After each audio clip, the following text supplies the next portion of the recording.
Welcome to Within the Frame, where we bring the most pressing issues across the globe into focus. I'm Kim Mok-yeon. Just a few days ago, the world marked the International Day of Charity, a moment to reflect on global solidarity and the power of humanitarian support.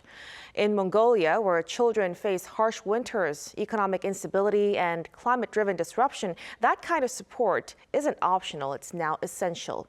At the heart of this is UNICEF, working to protect children's rights, expand access to education, and deliver life-saving care to the most remote communities.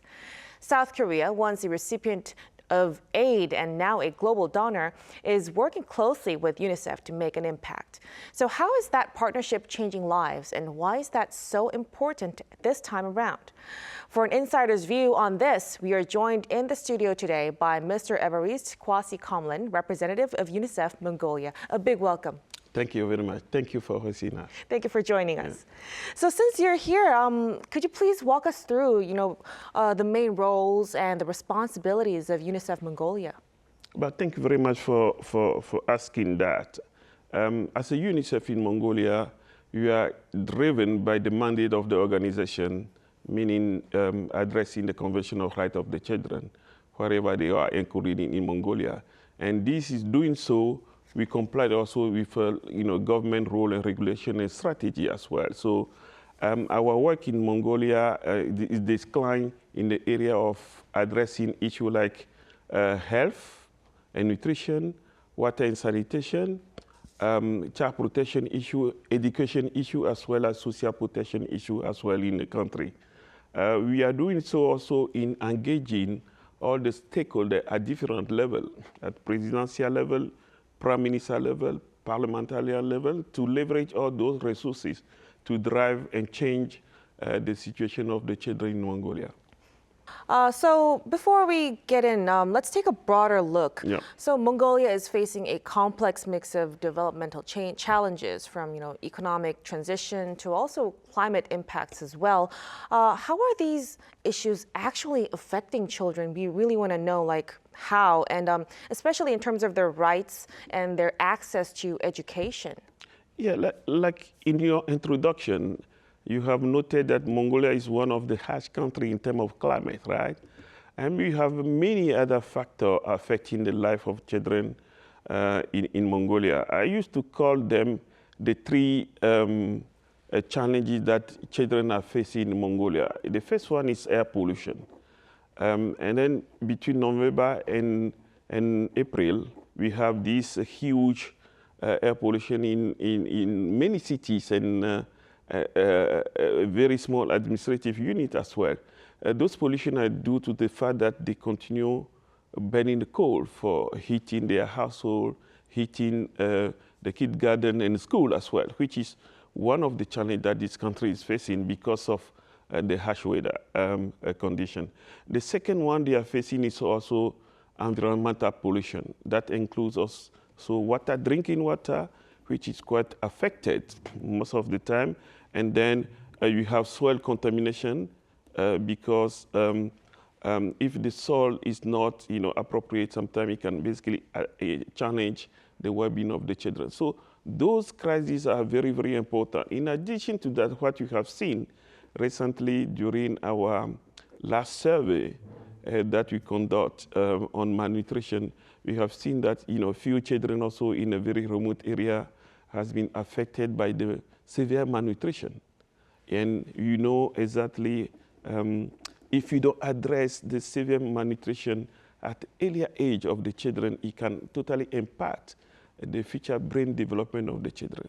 This is why it's very important that our friends that we know in Korea might be very, very useful for us to work together to support the country to go through some of those challenging situations, including some of the economic situation that the country is facing as well. So very important to gather all the friendship and relationships so that we can work together to a better achievement of the result for the children. Right. So you've mentioned severe malnutrition, environmental pollution, and also air pollution. These are very critical issues that are really linked to our daily lives. Now, given these challenges, how is UNICEF Mongolia actually responding on the ground to support children and their communities? I think it's a very important question, this one. I think, like I say in the beginning, we walked through the Convention of Rights of the Children, right? That we classify. If you categorize them, there are 5 main areas of intervention. We have more than 40 programs going on in the country. And those programs are quite significant, from supporting a hospital in terms of small equipment, ultrasound when the baby is born to assess if the heart is beating properly, till ensuring that the government have appropriate policy and law that basically improve the nutrition status in the school. So our spectrum of intervention is very vast, from evidence on the ground until policy discussion on a high level. So we work in this area, and I just want to give you one example which might be very interesting for you. When I came to Mongolia in 2021, it was in November, right? Very cold. And we managed to have our place where we can stay. And I had the opportunity to visit the park, one of the parks in the middle of the city. And I can see there's a sun that day, and a few children are running out. And then, I noticed one of the children who was running with a very low capacity. His lung cannot basically breathe as other children. So this is the impact of air pollution in the life of those children that are born. Like, air pollution can reduce the capacity of your lung of functioning by 40%. So it's a severe situation. So those are the cases that we are working on very accurately, and try to make sure that we can reduce air pollution by developing innovative technology that can help family and people living in a skirt around the city, so that they can have a proper indoor air quality. This is one. The second one, in education, we be working closely with the government to promote a better inclusive education, getting everyone to education system. That's something that we have succeeded. And now it's a matter of quality of education. And then we are working closely to that. With some of the company in Korea, we are able to bring additional computer to some of the school. And we see digital education as an equalizer, not complementary. But those children in a header community living far away, they need to have education. And the only way to get there, where they don't have a school, and they are in mobility, is to basically go with them with digital means, so that they can keep learning. Just to give you one example, last year, we have a fundraising gala. And this fundraising gala generate more than $150,000 that can help basically provide some of the tablets for the teachers, and to go to those communities. And I can assure you that after a few months, those children who cannot read, who cannot do mathematics, they are doing it now properly. So those are some of the things that we are doing on the ground, and they are changing the life of the children every day. This is why the support for everyone, right, including government, individual, wherever they are, particularly with the tie that we have with Korea, might be very significant to continue investing with us in education, in climate issue, and also in water and sanitation issue in the country, so that we can basically make the life of the children better, right, in the future. Mm-hmm. So very important, very necessary efforts that you're making to provide for primary necessities of these children. Now, so in order to, continue to support this, of course, funding would be a very important issue. And it's also a concern for many international organizations that are grappling with budget cuts and also shifting donor priorities as well. How has UNICEF Mongolia have been affected by this? And how are you working to navigate these constraints?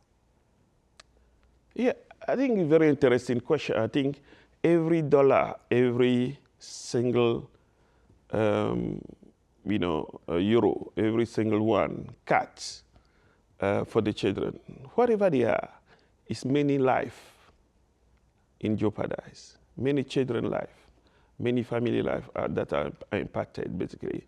And UNICEF is not only one organization that has been affected, but there's many other organizations, UN organizations, and also a small NGO who have been affected by this funding cut. So, and each organization are dealing with that separately. And we are very glad that we still have a lot of good friends everywhere who are continuing basically supporting us so that we can basically move and fundraise for the agenda of the children. I just want to say something and very important, like in Korea has been a very good donor over the past, and it continue to be doing that, and hopefully they will continue in the future in the same direction, so that those casts that we have registered over the past year can be also balanced at a certain point, and continue on partnership that we have can basically help. And in Mongolia, for example, we have revamped our local fundraising situation, having more private sector contributing to the cause of the children. We will be organizing very shortly one of the big fundraising gala to address some of the imminent issue related to the children in Mongolia. So different initiatives that are going on that trying basically to bring additional resources together and to change the life of those children who are affected. Right. So let's hope these stories could touch the hearts of many other people who are watching as well. But in light of that, could you also point for us, why is it really so important for the international community to, and also countries like South Korea in particular, to prioritize and support Mongolian children? Well, the whole story of South Korea is very unique, right? It has been a recipient of aid in the past. And I love their commitment that they want to give back, which is very, touching, basically. But, it's totally different on the other side, where some of the country might not be thinking like this, but Korea is very particular. South Korea is very particular. They want to give back, and we respect that. And also, we do appreciate that. And this commitment is something that we will value a lot. And I think that in the new area, there's some of the area might be important that we can work together with the Korea. The technology, for example, is one of the area might be very, very important to work together. AI, artificial intelligence in education system, technology in the water and sanitation sector, climate technologies, air pollution technology. There's a lot of area where we can have a deep dive and see how we can also bring that can change those landscape in the country and develop a system, long-lasting system, including private-public partnership in Mongolia that can basically drive the agenda for the children and for their future. So we do believe, we are very close. It's only 3 hour flight from Ulaanbaatar, Seoul. We do believe that, bringing a critical mass of entrepreneur, student, engineer, and then have this kind of reflection. This is why I had this opportunity to meet some of the MPs, Member of Parliament here in Korea, and they are very enthusiastic about the idea to continue supporting in this direction. And some of the university also, they are very keen to support us, having internship, send some of the students to know more about our program in Mongolia and how they can also come and support us in terms of voluntary work. So my visit has this objective also to tight those kind of relationships that you have and create a new one for the future and the benefit for the children in Mongolia as well. Of course. Now that you've mentioned, South Korea turning from a recipient to a donor in 1994, could you also tell us about South Korea's efforts and contributions since then? How have the government and its people contributed to UNICEF's mission since then? Well, South Korea has contributed in many ways, right? And it has been a long-standing partner for UNICEF. And it has been always growing investment and contribution to UNICEF, which we have always appreciated. And I just want to give you one example in Mongolia, which is climate smart water and sanitation program that was initiated in 2018. This is, I would say, this is a quality investment that KOICA has made through UNICEF, and then can heal in a different innovative approach. And I will tell you, one is more something called smart water kiosks. In the whole water distribution system, where the water supply system stops, there's no pipe, but people are behind, they need to have water, right? And then there's a kiosk there before, and that operates in a very short period of time. So through this investment that KOICA made, we are able to develop a smart water kiosk where people can go 24 hours a day and then use the card and then have water for 24 hours a day, and then it's quite available. The second innovation that we have had in this program is sanitation facility in the schools. Where there's no sanitation facility, we brought them in, have a better sanitation treatment unit available, and also making sure that, we have a capacity in each of those localities where we will be intervening to operate a maintenance system, which is good. We build also some of the wastewater treatment plant through this grant. So it has reached more than 33,000 people, reached 78 kindergarten, and then more households have benefited from this program, and we are very proud of that. And our expectation is that, bring more support in this kind, because at the end of the day, it's not only those small children or UNICEF benefited, it's more the leveraging that this has created, because the technology and the outcome that we have through this program has been used by many other organizations and private sector. So which is very unique. And it translates in terms of some of the policy change in terms of technology use as well. So we have been very grateful for the support of KOICA in Mongolia. Well, those examples really actually show how actual change happens through these kinds of support.